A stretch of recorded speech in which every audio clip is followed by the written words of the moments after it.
Hi everyone, welcome to Samjo Learning. This is Rohit Dagar. This is the SMAP initiative, Samjo Mains Answer Writing Program, where we are practicing one high quality mains question every day. We are writing answers to it.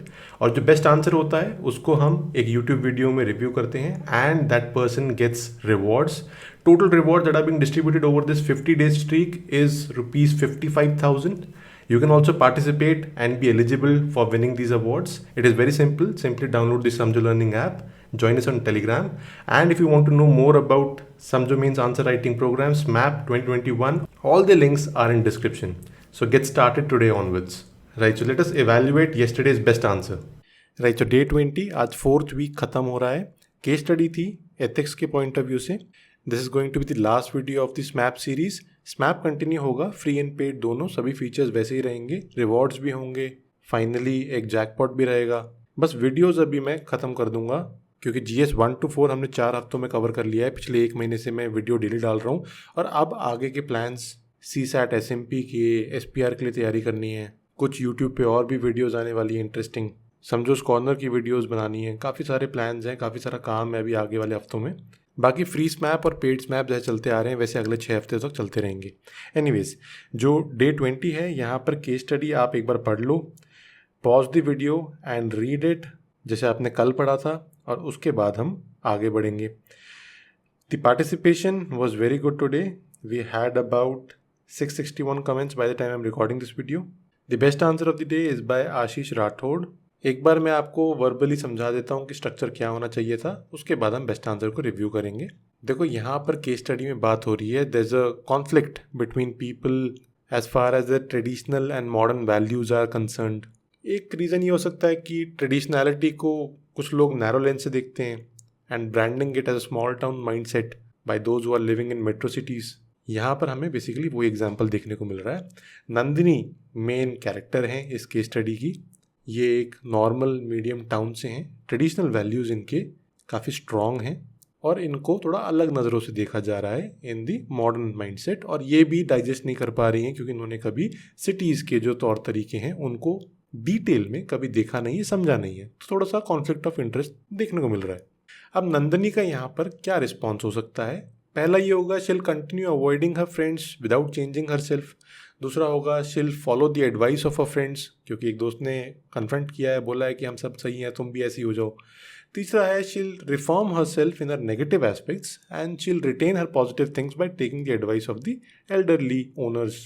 Balance बनाएंगी basically. जो उनकी कमियां हैं उनको पूरा करेंगी, जो उनकी अच्छाइयां हैं, जो ट्रेडिशनल वैल्यूज़ काफ़ी स्ट्रॉन्ग हैं उनकी, जो अच्छी बात भी है उनको मेंटेन करेंगी. वो एसेस करेंगी अपने आप को और उसके हिसाब से बैलेंस बनाएंगी. तीसरा, हमें मेन बीच का रास्ता इस केस स्टडी में आगे बढ़ाना है. बट फिर भी पहला तरीका जो है, basically continue to avoid her friends without changing herself, इसके मेरिट्स और डीमेरिट्स देख लेते हैं. मेरिट ये है कि हर perceived values will be intact.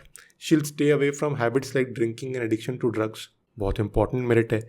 Demerits ये हो सकते हैं, she may become alone as a friends neglect her and she might end up in psychological pressure, depression, थोड़ा टेंशन में रह सकती हैं. This may affect her performance on the job as well. जो दूसरा सिनेरियो है, that she will follow the advice of a friends, यहाँ पर मेरिट्स ये रह सकते हैं, she will strengthen the relationship with a friends, she will experience new things that she didn't experience till now. और डीमेरिट्स ये रह सकते हैं कि this would be against the trust and belief her parents kept in her. She may become addicted to drugs which destroys her dream, career and life. काफ़ी problems उनको हो सकती हैं. जो बीच का रास्ता है, that she will reform herself in the negative aspects, और अपने पॉजिटिव एस्पेक्ट्स उनको मेंटेन करेंगी. यहाँ पे जो मेरिट्स हैं वो ये होंगे, that it will help her to balance both friendships and also to stay away from habits which she doesn't like, और बैड हैबिट्स बेसिकली. फिर it strengthens the relations between her and the owner couple. और demerit ये है that there is a risk that she may follow the same route as a friends which they took, and future में वो भी ऐसा करेगी. फिर हर friends may force her to do any activity which she doesn't like. Problems हो सकती हैं. Anyways, but हमें यहाँ पर केस स्टडी का जो सोल्यूशन है वो ये निकालना होगा कि ऑप्शन 3 को प्रॉपरली एसेस करके उन्हें फॉलो करना चाहिए. रीजंस ये हैं कि she is working in a company in the metro city which requires talking and communicating with people with different backgrounds and different mindsets. तो उनको ऐसा तो नहीं है कि अगर कोई माइंडसेट पसंद नहीं आ रहा है तो वो उससे दूर भागेंगी. वो उसको एम्बाइब नहीं करेंगी अपने अंदर, डीपली फॉलो नहीं करेंगी, बट एटलीस्ट शील maintain relations with people. Communicate तो करना ज़रूरी है. She would be accommodative with different kinds of people. Keeping friends away in fear of spoiling oneself is not an solution. This is not a proper decision, as fear overcomes the decision making. When she is strong enough from inside, she can also push her friends to avoid drugs or come out of addiction. ऐसा भी हो सकता है कि अच्छी दोस्ती होने के बाद अगर वो बहुत ही स्ट्रांग है, बहुत ही पॉजिटिव है और उनको अपना जो इनर कॉन्शियंस है वो भी स्ट्रांग है कि गलत चीज़ नहीं करनी है, और उनकी पर्सनैलिटी ऐसी है कि वो गिव अप नहीं करेंगे गलत चीज़ के सामने, तो वो दूसरों को भी इन्फ्लुएंस करके सही रास्ते पर ला सकती हैं.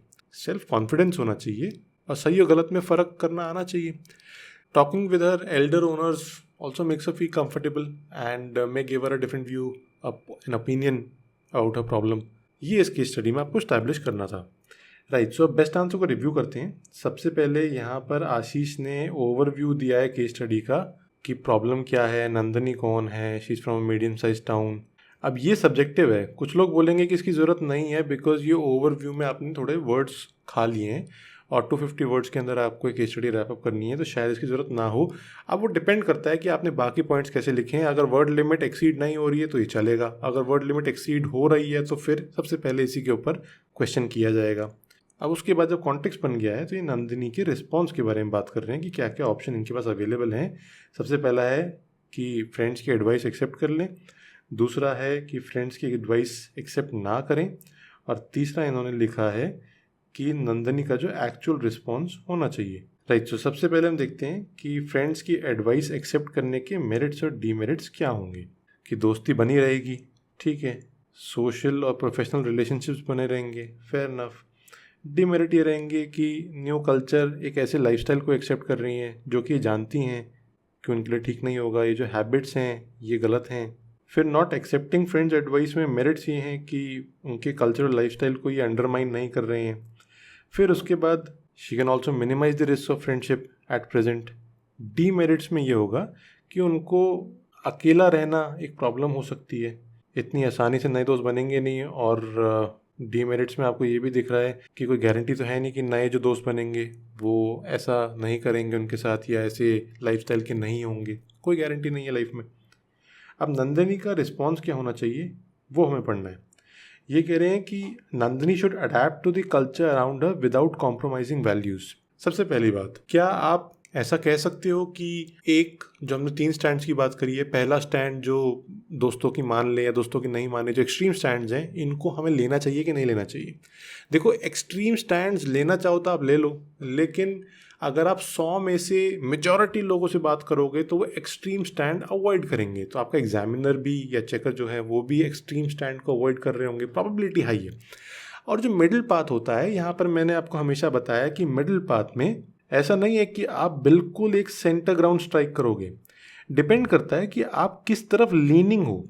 2 एक्सट्रीम पोजीशन आपके पास, एक 1 है एक 2 है.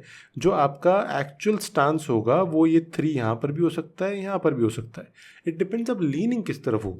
कौन से मेरिट्स ऐसे हैं एक स्टैंस के जो कि आपको ज़्यादा अपील करते हैं, कौन से ऐसे जो कि नहीं करते हैं. तो उसके हिसाब से आप वे करके अपनी टोन ऐसी सेट करोगे that will be leaning towards a stance, an extreme stance. अब यहाँ पर आपकी टोन डिफाइन कर सकती है कि आप किस तरफ लीन कर रहे हो, और दोनों ही सही माने जाएंगे. ये हमेशा ध्यान रखना. केस स्टडीज़ में जनरली एनालिसिस जब कर रहे होते हैं क्वेश्चंस में ऐसा ही रहता है. राइट, सो ये कह रहे हैं कि नंदिनी को अडेप्ट करना चाहिए to the culture around her without compromising values. Basically उनको अडेप्ट भी करना है बट अपनी वैल्यूज़ को कॉम्प्रोमाइज़ भी नहीं करना है. मिडिल पाथ ही ढूंढ रहे हैं कि एलिनेटेड होने से प्रॉब्लम है.